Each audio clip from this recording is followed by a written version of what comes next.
Mire usted no juega porque cuando usted está calentando, por ejemplo, el campo entero se pone a corear su nombre. Digo, ¿cómo? No, yo aquí, por ejemplo, en Badajoz, estando en Badajoz, sí recibí ofertas. Por eso yo no entiendo cómo usted ha sido internacional. Entonces ya no hubo más. Claro, hubo más de un futbolista que llegamos tocados a ese partido, que decidieron no contar conmigo y me largaron. Se llevan a la selección con un gol, no sé si fue un gol más que yo llevaba o empata goles en segunda división los dos, que íbamos los dos máximos goleadores. Al final, a los jugadores nos gusta callarle la boca.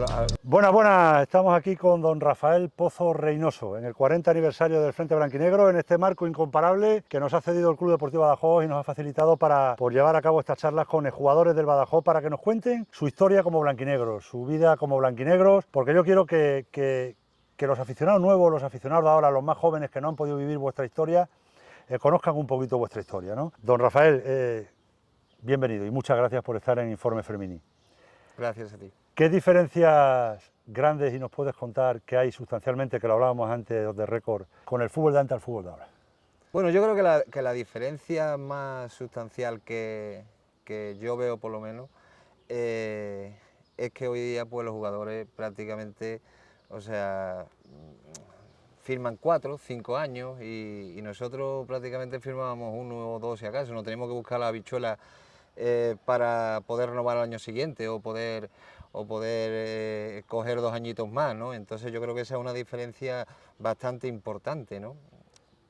Yo creo que sobre todo es esa la gran diferencia que había del jugador de antes a de ahora. Evidentemente, luego está técnicamente, si queremos, podemos hablar, ¿no? Hoy se cuidan mucho más los jugadores, antes veíamos también a jugadores con tripitas que lo hacían divinamente y hoy día nada más que ve músculos y abdominales. Bueno, en eso estaríamos de acuerdo que ha cambiado tanto el fútbol, que yo lo decía antes, que para mí el fútbol se ha dado la vuelta porque hoy día resulta que los defensas tienen que atacar, los delanteros tienen que defender, los centrocampistas tienen que correr en vez de crear. Esto se ha vuelto una locura un poco, ¿no? Sí, porque hoy día es mucho más compacto, o sea, tiene que defender todo el mundo y atacar a todo el mundo, aunque nosotros eso también lo hacíamos. Yo creo que esto es simplemente manera de sincronizar a un equipo, ¿no? O sea, que si tú consigues sincronizar a ese equipo, nosotros desde luego en nuestra época la primera defensa era la nuestra, eran los delanteros, ¿no? Y el primer ataque era la defensa, o sea que yo creo que si un equipo consigue coordinar todas estas cosas, pues tiene bastante ganado en el terreno de juego. Pero eso es lo que yo me refería. Antes los defensas defendían y cuando podían atacar, atacaban. Claro. No dejaban de atacar, pero su misión principal era defender. Y los delanteros, su misión principal, aunque era defender esa primera salida de balón del contrario, también es verdad que su misión principal era atacar. No es como ahora que está la cosa a vuelta del revés.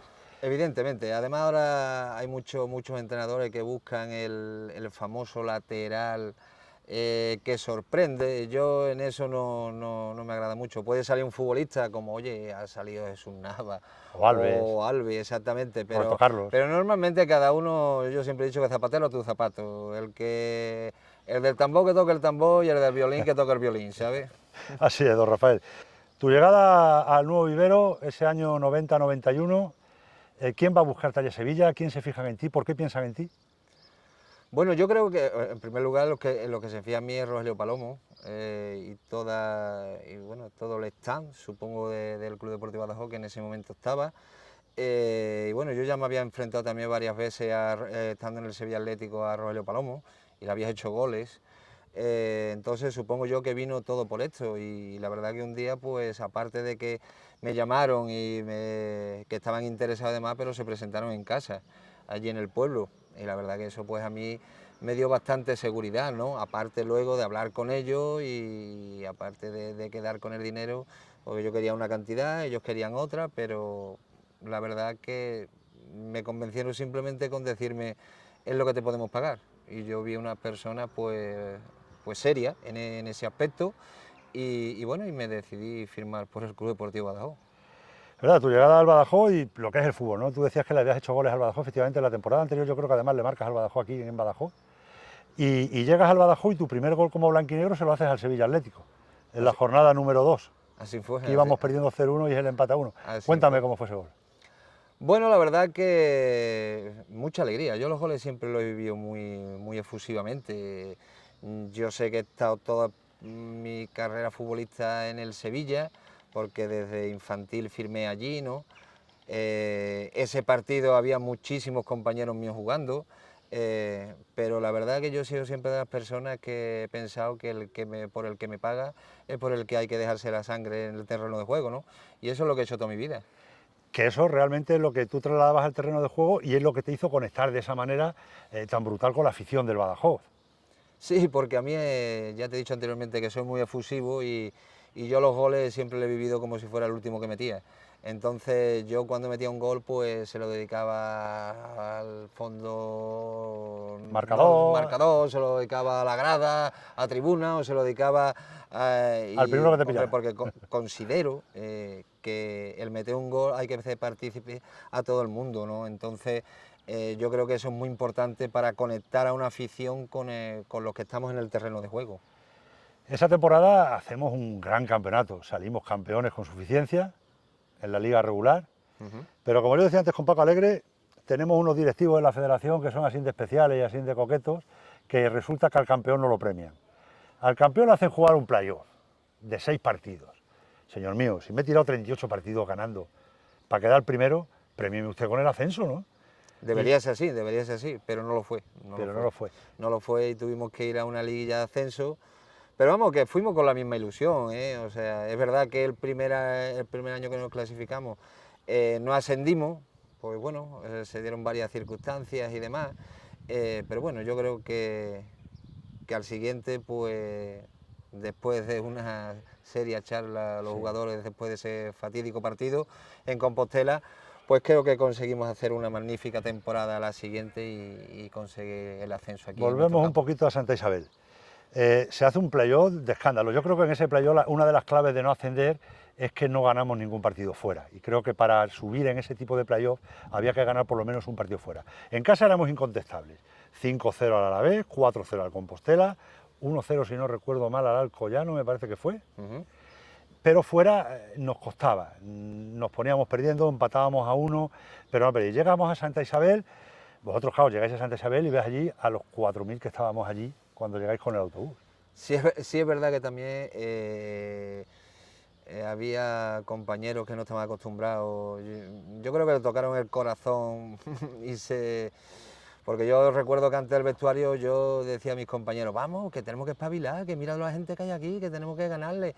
No, pero bueno, son circunstancias. O sea, nosotros, como anteriormente comentábamos, ya te he dicho que, bajo mi punto de vista, creo que hubo más de un futbolista que llegamos tocados a ese partido.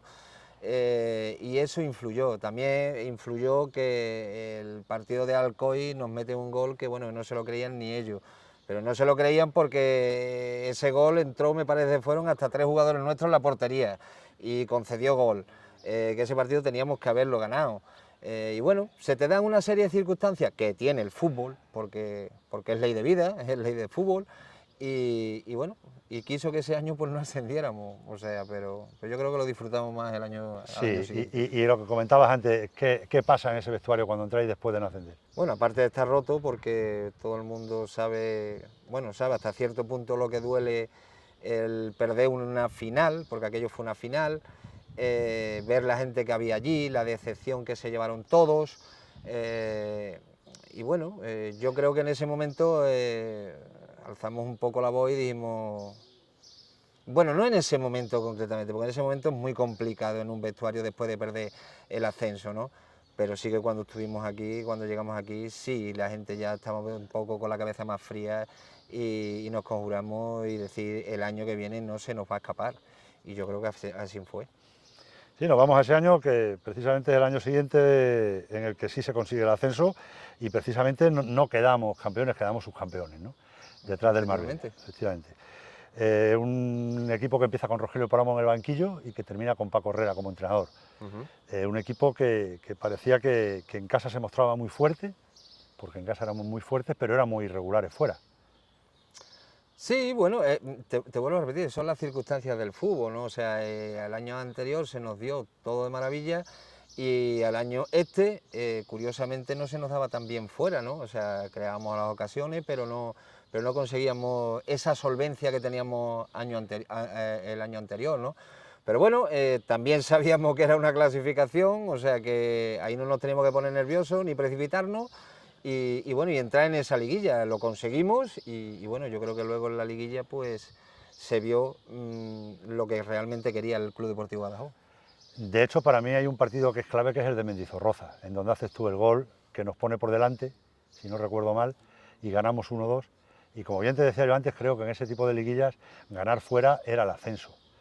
Porque luego me acuerdo que perdimos igual en Cartagena, pero ganando en el Vivero nos pasó como al Compostela, goleamos en el Vivero y ascendimos.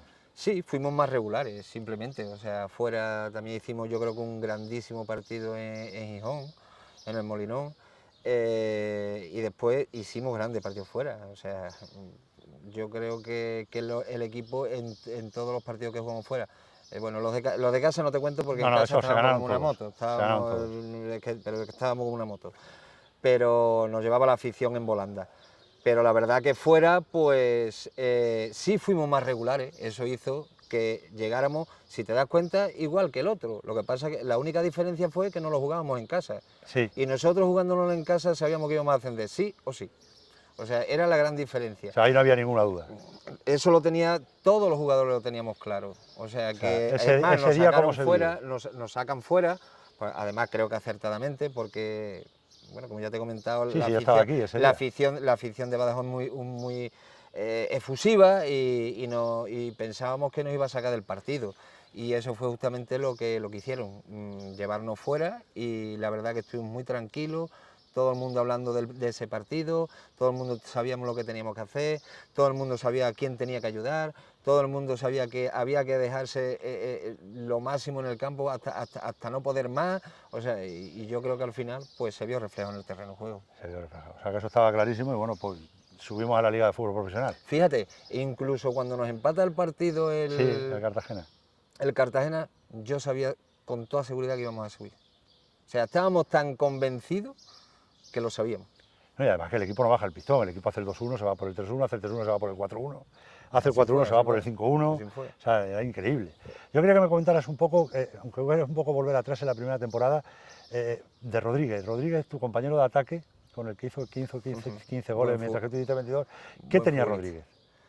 Bueno, Rodríguez lo que tenía era muy miedoso, ¿eh? Rodríguez, Sí. Rodríguez, yo me acuerdo de una anécdota que le decía a Rogelio Palomo, dice, Rodríguez, a ti no te lesionan, dice, viste, a mí para que me lesione me tienen que tirar con una bota en la cabeza. O sea, porque era muy cagón, pero luego era un tío que cogía el balón allá arriba y es que era mortal, o sea, se iba para el área, enfilaba al área y además luego tenía otra virtud para el engaño en los penaltis. O sea, casi nunca le daban, pero es que se tiraba de una manera que era casi imposible saber si le había dado o no. Si era o no era. Y era un futbolista de bandera, la verdad. ¿Y con Sarabia el año siguiente? Bueno, Sarabia no era el tipo futbolista de Rodríguez, pero era otro complemento mío. Si yo corría, Sarabia corría más que yo. Y entonces, para que saliera la defensa de ahí era muy difícil, ¿eh? No Nada más con nosotros dos, ¿eh? Nada más con era nosotros dos era muy complicado, ¿eh? Bueno, detrás estaba Villar, que también apretaba más claro, por los zapatos evidentemente. Y estaba Mingue ya, vamos, Mingue ya el pobre que en paz descanse. O sea, era la leche, o sea, y si te digo Expósito por un lado, claro, Agustín por el otro, o sea, Izquierdo, o sea, es que... Y luego teníamos la calidad de Emilio del Panocha. Claro, evidentemente, y Villar, los dos ahí que uno la calidad y el otro el dribbling, la pelotita pega al pie, o sea que yo creo que se acertó, porque esto es cuestión de siempre también de acertar y luego conjuntarse. Nosotros llegamos aquí y nos hicimos uno más de la cantera del Badajoz, entonces yo creo que eso fue uno de los grandes éxitos que hubo esa época aquí en Badajoz. O sea, ¿tú crees que el éxito pasa porque la mayoría de jugadores, el 85%, eran jugadores de Badajoz o de la cantera del Badajoz? Hombre. Y los que llegabais de canteras que sabíais lo que era eso. Yo es que siempre he defendido mucho, yo vengo de cantera y yo he defendido mucho siempre la cantera. Y a la prueba está. Cuando hablamos de canteranos, no creo que nadie hable de malos futbolistas. Ninguno. Todo lo contrario. Todo lo contrario. Y cuando se junta canteranos en un equipo, oye, la cosa funciona, ¿eh? No sé por qué, pero la cosa funciona. Y en estos equipos más porque vienen de canteras muy superiores. O sea, aquí firmar un jugador del Sevilla, o firmar un jugador del Málaga, o traerte un jugador del Atlético de Madrid de cantera, jugar a caballo ganador. ¿O no? O no, bueno, puede ser que no. O no, puede ser o que no, pero pero sí que es verdad que tiene todos, más opciones. teníamos una coincidencia, que veníamos de una cantera. Entonces, como al llegar aquí sí que nos hicieron parte de ello, pues eso se fortaleció aún más, ¿no? Aparte yo recuerdo también cuando yo llegué aquí, Rogelio Palomo nos reunía y nos decía, dice, bueno, aquí cada uno se va a tener que comprometer con una cosa. Tú, a ver, tú con qué Rodri, por ejemplo, decía, no, yo en que aquí no metan goles, menos de tantos goles. A ver tú, Pósito, yo le tengo que poner a los delanteros, cada partido le tengo que poner mínimo 15 balones para que remate. A ver, Rafa, yo me comprometo que yo la temporada tengo que meter más de 20 goles. Pero es que el caso es que lo cumplimos todo. Hostia, es demasiado. O sea que, fíjate hasta dónde llegaba el compromiso, ¿eh? O sea que el portero pues decía otra cosa, a Pedro y a Pablo, en fin, y la verdad que eso es muy difícil de conseguir, pero al haber tal unión, y aparte luego la directiva era prácticamente compañeros nuestros, las mujeres se llevaban de escándalo, que es una parte muy importante. Hombre, eso es ¿Sabes primordial. lo que te digo? O sea, y en fin, y es que era una familia. Era todo enlazado. Y, Era una familia. Y eso se unió y el engranaje era ya perfecto. Y como decíamos, llegamos a ese ascenso a la Liga de Fútbol Profesional, esa primera temporada que tú la tendrás en la memoria, porque llega aquella tarde magnífica con el Figueras, donde haces el repóquer de goles. Sí, además esa tarde fue muy bonita, aparte fue muy bonita hacerla aquí en Badajoz, ¿no? Pero aparte también venía de que bueno, me estaban pinchando, que si no metía los mismos goles tal, no sé cuándo, para arriba, para abajo. Sí, pero yo creo que hace 16 ese año, ¿no? Que pasaba siempre. Pero bueno, es lo que te quiero decir, ¿no? Entonces, bueno, pero hubo una rachilla ahí que bueno, no se consiguió y ese día cojo el camino y meto 5 goles, ¿no? Entonces, pues, aparte de callar un poco boca, porque al final a los jugadores nos gusta callar la boca, no a la afición, es a los periodistas, porque los que mueven estas cosas son los periodistas. Y al final, pues la verdad que me lo pasé pipa metiendo goles. Ya no era por los goles que metía, que además, luego visto, porque bueno, mi hijo, pues... titulaba el periódico Pozo se desbordó. Es scouting de jugadores, sí. y me ha dicho a mí en muchas ocasiones, dice, papá, dice, si yo tengo que haber un partido de los vuestros, dice, 11 futbolistas del equipo titular del Badajoz, de los vídeos que yo tengo aún y todavía, o incluso, no voy a poner 11, voy a poner 10, y se van para primera división. Eso a mí me llamó la atención, yo lo hablaba con Paco Alegre. Me extraña mucho que jugadores que tuvimos, como tú, por ejemplo, como Rodri, hubo futbolistas muy valiosos ahí en segunda división que no llegaron a primera división. No sé si no llegaron ofertas o al ser de aquí de Badajoz se quedaban en Badajoz más a gusto que irse a jugar fuera y sabían que aquí eran cabeza de león y a lo mejor fuera podían ser cola de ratón. No, yo aquí por ejemplo en Badajoz, estando en Badajoz, sí recibí ofertas. He recibido ofertas del Betis. Nunca me lo he dicho, pero sí, hubo una oferta del Betis, hubo oferta del Celta de Vigo, hubo oferta, pero había una cosa que estaba muy clara, yo ni por el mismo precio me iba a jugar a primera división y menos, o sea, con la afición que yo tenía aquí, eso lo tenía muy claro, pero clarísimo. O sea, claro, yo, a mí eso siempre me ha llamado la atención. Es más, yo llegué un momento aquí en Badajoz, que yo me quería haber retirado aquí en Badajoz. Sí, porque tú terminas jugando al final el Zafra y el Cerro Reyes, me parece que es. Exacto, me fui a Málaga. A Málaga, una temporada. Y del Málaga ya me vine para acá porque antes tampoco los futbolistas durábamos hasta los eternamente. 40. Porque no nos cuidábamos lo que se cuidan hoy. Y la alimentación, y los adelantos que hay. Efectivamente, todo influye, ¿no? O sea, que lo que pasa es, bueno, que el club decidió largarme, que eso tampoco lo sabe mucha gente de aquí de Badajoz. Pues cuéntanos. O sea, se cree que yo me fui, y yo no me fui. A mí el Badajoz en ese momento, hubo algunos dirigentes que estaban ahí dentro que decidieron no contar conmigo y me largaron. O sea, tal cual. O sea, incluso yo, bueno, se lo puede preguntar a Félix. Yo le dije a Félix que incluso si me tenían que pagar menos, y yo no era el futbolista que más cobraba en Badajoz, pero ni por el forro, O sea, lo que pasa es que, bueno, en ese momento, pues ellos lo decidieron. O sea, yo a nadie le tengo tirria ni a nadie le tengo Ni nada. tienes te que lo digo echarle de nada en verdad. cara. Son momentos en la vida que, oye, suceden así y ya está, ¿no? O sea, yo al Badajoz lo sigo queriendo igual, sigo teniendo el mismo aprecio, el mismo cariño a Félix Castillo y a todos los demás, sin ningún problema. O sea que, pero bueno, son cosas Cosas que que llaman la que atención. y que se deben de saber, ¿no? Sí. O sea, porque fíjate tú que hasta ahora mismo, o sea, prácticamente no lo sabe nadie. Pues mira, pues ya nos lo has contado y hemos sacado algo importante de que O la sea gente se que- entere de por qué Pozo se fue del Badajoz cuando él quería seguir incluso hasta rebajándose el sueldo. Exactamente. Porque él vivía aquí en Badajoz, estaba a gusto aquí en Badajoz y se sentía Sí, sí. un badajozense más y lógicamente, pues eso, mira, no, hasta lo desconocía. Sí, Y es una alegría mucho aficionado, que mucho nos cuentes aficionado. eso, ¿no? Y la verdad, pues bueno, pues que en segunda tienes buenos años, los 3 primeros años son buenos. Ese primer año además el equipo empieza bien fuera de casa, hay 4 Bueno, victorias fuera. yo creo que el primer año de segunda división se llevan a la selección a Christiansen con un gol, no sé si fue un gol más que yo llevaba o empata goles en segunda división los dos, que íbamos los dos máximos goleadores.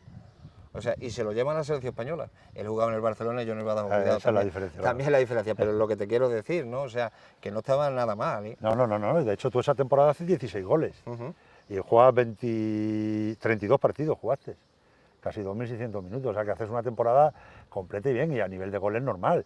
Que hagas 20 y tantos goles, o 30 como hiciste en segunda B, hacer 16 en segunda es normal, es un salto de categoría, es un salto de fútbol, lógicamente no se puede pedir que hagas 30 goles. Hombre, si hubiera hecho 30 goles en segundo seguramente hubiera salido de aquí, vamos, casi seguro, que hubiera salido de aquí, vamos. No, hombre, ya ves, esto es igual que todo, ¿no? Luego haces equipos diferentes y llegan balones, llegan balones, o sea, pero bueno, esto es así, el delantero vivimos de los balones que nos llegan, si a nosotros no nos llegan balones, poco podemos rematar, ¿eh? Hay una temporada que creo que es bonita, sobre todo la primera vuelta, que es el año de Boronat. Creo que la primera vuelta con Boronat fue muy buena, muy buena. Creo que el Sí, equipo pero hizo... Pero luego, yo creo que... Mira, yo te voy a contar una cosa. Yo vi jugar en el partido de la Ciudad Deportiva con el Madrid, que perdimos 1-0, que nos metió el gol Jofisegui. Ujú. Y yo salí de la Ciudad Deportiva y me preguntó mi primo Paco, dice, ¿cómo ves el equipo? Y le dije, va a tener que ganar el último partido para salvarse. Y así fue. Porque yo vi el equipo físicamente, le dije, este equipo no hace 5 puntos en la segunda vuelta. No sé si tengo razón o bueno, o ¿cómo lo Toda ves la tú? del mundo. Yo creo que Boronat fue un año que él venía sobre todo de estudiar, de ver el fútbol inglés, y se pensó que nosotros éramos futbolistas ingleses, y nosotros no éramos futbolistas ingleses.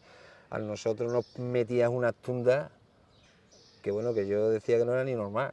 O sea, nosotros entrenábamos por la mañana, después teníamos el trabajo específico por la tarde, nosotros llegábamos de un partido, nos bajábamos del autobús, nos podíamos entrenar, nosotros, y bueno, y los partidos de antes, que además era Copa del Rey, que jugábamos Sí. Copa del Rey, jugábamos aquí, salíamos al quinto gara, otra vez, jugábamos otra vez más para allá, nos poníamos para acá, y nosotros llegó un momento que estábamos fundidos. Claro, Nos es que yo pasó de solo vi al rosca. equipo y era el primer partido de la segunda vuelta y yo vi un equipo fundido completamente. Sí, sí, nos pasó de roca. Vamos, Sí, sí. nos pasó totalmente de roca. Pero bueno, Son fue cosas del fútbol. Fútbol. exactamente, él Fútbol. creía que eso era lo adecuado y bueno, y Luego llega otra temporada, la tercera, que tú también andas bien, haces 14 goles también ese año, empezamos con Ortuondo y terminamos con Paco Herrera otra vez. Y tú ahí haces 14 goles, juegas 32 partidos. La verdad es que es un buen año también. Lo que pasa es que el equipo tampoco, con Ortuondo hace mucho empate, no arranca, llega sí, Paco, al final mantenemos la yo categoría. creo que Josu Ortuondo fue un entrenador que no conectó mucho con el equipo.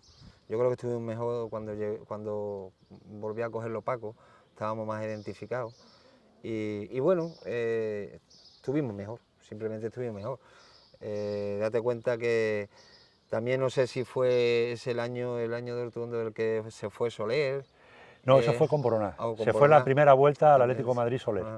O sea, que es que en el fútbol hay muchas circunstancias y depende también el equipo que se tenga y pues tienes más para hacer más o para hacer menos, ¿no? O sea, con esto no quiero decir ni mucho No, no, menos no. oye, que nosotros hacíamos lo que podíamos, o sea, intentábamos hacer lo que el míster nos decía y bueno, pero Sí, bueno. las maneras de trabajo de los entrenadores también cambian. Exactamente, y bueno, muchas veces los futbolistas son los que no conectan con lo que quiere decir el entrenador. O a lo ¿sabes? mejor el entrenador, yo siempre he dicho como entrenador, que yo he estado muchos años entrenando, que el entrenador tiene que llegar a un sitio y adaptarse a lo que tiene. No puede implantar lo Bueno, que él quiere. sí, eso en primer lugar, a los futbolistas que tiene, claro. No puede jugar, yo muchas veces veo a entrenadores jugando como jugaba el Barcelona y como jugaba el Barcelona nada más que lo podía hacer Guardiola con esos De esa futbolistas. manera. O sea, pero bueno, es así, ¿no? Entonces, pues bueno, pero no obstante yo creo que se hizo una... Estábamos en segunda y bueno, Sí, sí, se se hizo mantuvo el una equipo temporada y se digna hizo una también. temporada buena. O sea, Y llegamos a los últimos 2 años, que bueno, ahí es donde tú quizás tienes menos influencia, ya el penúltimo año juegas 19 partidos y escasamente 1.374 minutos y haces 4 goles, que es el año de Adilson. La verdad es que había muy buenos futbolistas ese año, estaba sí, Segarra, claro. Vilanova, Y Carlos Torres. Carlos O Torres, sea, pero todos esos años ninguno metió más goles que yo. no, no los metieron, no. Y jugué menos que ellos. Sí, Por algo sería. por eso, es que, claro, los que estábamos de fuera y lo veíamos, A nos ver, llevábamos muchas veces la mano a la cabeza y me decía, yo, ¿pero cómo lo puedes defender? Yo, ¿cómo lo voy a defender? Me cago en- si es que lo tengo que defender. yo siempre he dicho lo mismo. De hecho, yo hablé con más de un entrenador, ¿eh? Y yo le pregunté, digo, a ver, mister, yo quiero saber solamente una pregunta. ¿Por qué no juego? El motivo por qué no juego. Meto más goles en los entrenamientos que mis compañeros. En los partidos no hay ninguno que haya metido más goles que yo. ¿Me puede decir por qué no juego? Pero que tampoco me lo decían. Bueno, sí, luego te contaré del último año una anécdota que esa es para reírse. A esa voy yo, con esa es para Antoñito reírse. Maceda. Correcto. Con Antoñito Maceda. A Maceda, o sea, le dije, porque me vio una vez, porque yo tenía costumbre de quedarme rematando después de los partidos para quedarme rematando solo. Yo remataba solo a portería, a meter goles. Sí, pues lo ha hecho Me- mucha gente. pero antes no se tiraba eso, Sí. ¿sabes? Y yo me quedaba, yo ensayaba remates de cabeza, en plancha, de una postura, de otra, y me dijo, Pozo, váyase usted ya para eso, para el vestuario, que no puede estar aquí tanto tiempo rematando. Y digo, yo estoy perfeccionando mi remate, ¿viste? Yo no estoy haciendo nada malo. He hecho mi entrenamiento, estoy perfeccionando y ya está. Y bueno, ya en esa que me iba para adentro y tal, le digo, bueno, ¿yo por qué no juego? Es que no me saca usted para nada, ¿eh? No es que no juegue, no me saque usted para nada. O sea, Aquel año o había sea dos que estabais crucificados, que eres tú y Sequeiros. Y exactamente. Sequeiros, cada vez que salía el muchacho, también marcaba gol. Digo, y yo en los entrenamientos, ¿me puede decir usted si Eloy que mete más goles que yo? Pregunto, ¿eh? Oye, No, que no, yo no, no, no. simplemente, mire usted que es una pregunta nada más. No, yo considero que tiene que jugar porque tiene más experiencia. Digo, que sí, que yo no le digo que no. Mete más goles que yo. Porque vamos, hay una cosa que está clara. O sea, yo, si fuera entrenador, pondría a los mejores jugadores. Y si los mejores jugadores, en este caso, en mi posición, son los que meten más goles, digo yo que serán los que meten más goles. Los que deben de jugar. Mire usted no juega porque cuando usted está calentando, por ejemplo, el campo entero se pone a corear su nombre. Digo, ¿cómo? Manda. Digo, vamos a ver, mister, pero eso será bien para el equipo, ¿no? O sea, que puedo mover a la afición para que achuche más el equipo, ¿no? Sí, pero él lo tomaba como una cosa en contra de él. Pues por eso no juega. Digo, O sea, pues muy bien. bonita explicación. Digo, pues entonces ya que no juegue más. Pero por Yo eso, sabía que era muy especial, pero no hasta porque ese le punto. contesté. Bueno, le contesté luego. Por eso yo no entiendo cómo usted ha sido internacional. Entonces ya no jugué más. Claro, normal. ¿Pues claro? No, es que ya llega un momento que tienes que No, saltar. claro, a que ver, tienes que saltar. lo tiene todo perdido. Tú no juegas, te harta entrenar, metes más goles que los demás. Corres más En que mi nadie. posición, cada uno, oye, el defensa que defienda y yo haré lo que tengo que hacer, que es atacar y meter goles. Pero yo, si tú no cuentas conmigo en nada, No, es que no contaba para no, nada, no contó para para nada. nada, De no. hecho, tengo yo Y por aquí la ve- apuntados los datos y juegas 121 minutos contando los partidos y, de Copa del Rey. y los partidos que me saca porque la gente estoy en el banquillo y la gente nada más que hace correr a mi nombre. La verdad que sí, que ese Pero año fue de bueno, esa manera. pero vuelvo a repetir, los jugadores tenemos malos y buenos momentos. No, y Hay que, entrenadores que confían mucho en ti y otros que no confían nada en ti y no lo ven, A lo mejor el que está equivocado es el futbolista, yo no te digo que no, ¿sabes lo que te digo? Pero yo todo lo que siempre he hecho, lo he hecho con datos, no lo he hecho con... no, sino que que está he ahí dicho. demostrado, está O sea demostrado ahí, está que... escrito y está Pero demostrado, está bueno, claro. Pero bueno, pese a todo eso, estos 7 años como blanquinegro no los cambiaría yo por así, nada. por nada. Yo he disfrutado aquí en Badajoz jugando al fútbol lo que en ningún lado. Yo aquí, y sobre todo con la afición, o sea, para un futbolista que el campo entero correa tu nombre, eso es lo más grande que le puede pasar a un futbolista. El meter tantos goles y brindárselo a la afición, yo para mí eso ha sido lo más grande y lo que más he disfrutado, de verdad. Lo diré a boca abierta siempre. O sea, lo que la afición quiera, allí estaré yo. Pues sí, y la afición quiere, a Rafa Pozo lo va a querer toda la vida. Lo va a querer toda la vida porque te seguimos queriendo y te vamos a querer toda la vida. Rafa Pozo es un emblema del Badajoz. Para mí hoy soy el tío más feliz del mundo, teniéndote aquí a mi lado. Soy el tío más feliz del mundo. Esto yo sé que cuando lo vean Pues allí soy en el más Madrid, sencillo del mundo, ¿eh? O sea no, que sí, pero el más simple del que mundo, sí, vamos. sí, yo lo sé, porque yo he tenido la suerte de cruzarme contigo varias veces, de saludarte, y a las personas se las ve. O sea, yo me he cruzado contigo en plena calle, estás parado a hablar conmigo, no me conocías de nada, y para mí ha sido eso. Pero hoy, para mí, a mis 59 años, sentir el Badajoz como yo lo siento, tenerte aquí sentado a mi lado, con esta charla que me has hecho pasar, porque ya te lo dije que iba a ser una charla, que no iba a ser una entrevista, que quería que me contaras, que esto que has contado que lo sepa la afición, que no lo sabía, y lo hemos sacado adelante. Para mí es tremendo, yo para mí es tremendo. Te voy a hacer unas preguntas finales porque ahora se estila con estos rollos. ¿Con cuál compañero te encontraste más cómodo arriba? Con Sarabia. O sea, a ver, ¿cuál es el mejor jugador con el que has jugado? Ivica Barbarí. Qué bueno. Impresionante. Yo lo único que me llevé, el mayor disgusto de mi vida fue el Leganés cuando se rompió la pierna. Yo también. Solo, se giró, se quedó la pierna Sí, sí, clavada. fue solo. Estaba yo en Copa del Rey, estaba yo allí en el Ruiz de Miguel. Sí, era un futbolista de los que siempre has querido tener a tu lado. Sí, sí señor, don Ivica Barbaric. ¿Cuál es el mejor entrenador que has tenido? A lo mejor te pongo en un compromiso. No es ponerme un compromiso. Yo siempre he dicho que a mí el entrenador que digamos, mi padre futbolístico, o sea, el que me trajo aquí, fue Rogelio Palomo. Perfecto. ¿Cuál es el mejor gol que has metido, estando de blanquinegro? El gol número 100 mío, El gol número que 100. salí precisamente de suplente en segunda división, en Los Pajaritos, En Los Pajaritos con el Numancia. que lo metí por la cuadra, después No de me hacer acuerdo yo de dos eso. túneles. Hostia, eso no me acuerdo yo de él. Pero bueno, bien que no lo hayas contado. ¿Qué partido te gustaría volver a jugar?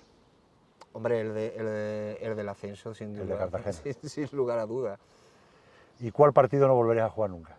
El de Compostela. El de Compostela. Me imaginaba. Fue mucho la tristeza Sí. Fue mucho la tristeza. ¿Y en algún partido importante cambiarías algo de lo que hicisteis dentro del terreno de juego? ¿De lo que hice yo? De lo que hicisteis en general dentro del terreno de juego, ¿se podría cambiar algo? ¿Tú cambiarías algo viéndolo desde fuera ahora, a tiempo pasado? No, yo creo que en aquella época hicimos todo lo que teníamos que hacer, de verdad. Yo no me quedé nada dentro y estoy seguro que mis compañeros tampoco se quedaron nada dentro. O sea, lo sabíamos todo del rival, lo teníamos todo previsto. En Compostela, cuando nos mete los goles, Juanito, sabíamos que era el único que podía rematar y que uno así no podía rematar, a no ser que no fuera yo, de cabeza. Es otra cosa, porque tú te ibas arriba, es otra cosa. Pero- Yo no he visto nada más que a dos tíos saltar de cabeza como he visto saltar de cabeza. Uno ha sido tú y otro Carlos Alonso Santillana. Era mi ídolo. ¿Sabes por qué saltaba Santillana tanto? ¿Por qué? Porque entrenaba con balines de plomo en los tobillos. Yo no entrenaba con balines de plomo, pero yo me acuerdo que yo todas las vacaciones, yo no paraba nunca de entrenar. Yo cuando me iba de vacaciones no paraba, yo seguía entrenando. Y Rodri me decía mucho, macho, vienes de las vacaciones, macho, y venimos todos con kilos de más, y tú vienes vienes mejor que te igual. ibas. Dice, y eres el que más cerveza toma de todos nosotros. ¿Cómo es posible eso? Digo, pues yo no paro. Claro. ¿Verdad? Yo me iba a los araos, en mi pueblo, y cuando araban en verano para el riego y demás, para que filtrara más el agua, yo me metía por los araos y saltaba para rematar en la rama de los olivos, siempre. Ese era el entrenamiento que yo tenía. Qué bueno. Pero parecido al de Santillana, no sabía lo de Santillana, pero al final parecido al de Santillana. Bueno, pues don Rafael, muchas gracias por estar aquí con nosotros, por haber estado en Informe Fermini, por haberme hecho tan feliz hoy. Nada, el placer ha sido mío. Y te agradezco mucho que hayas colaborado con esto del Frente Blanquinegro, que para nosotros es muy importante. Ya he dicho que cualquier cosa que me pida la afición de Badajoz, allí estaré si puedo, evidentemente. Y muchas gracias por todo. Gracias, campeón. A ti.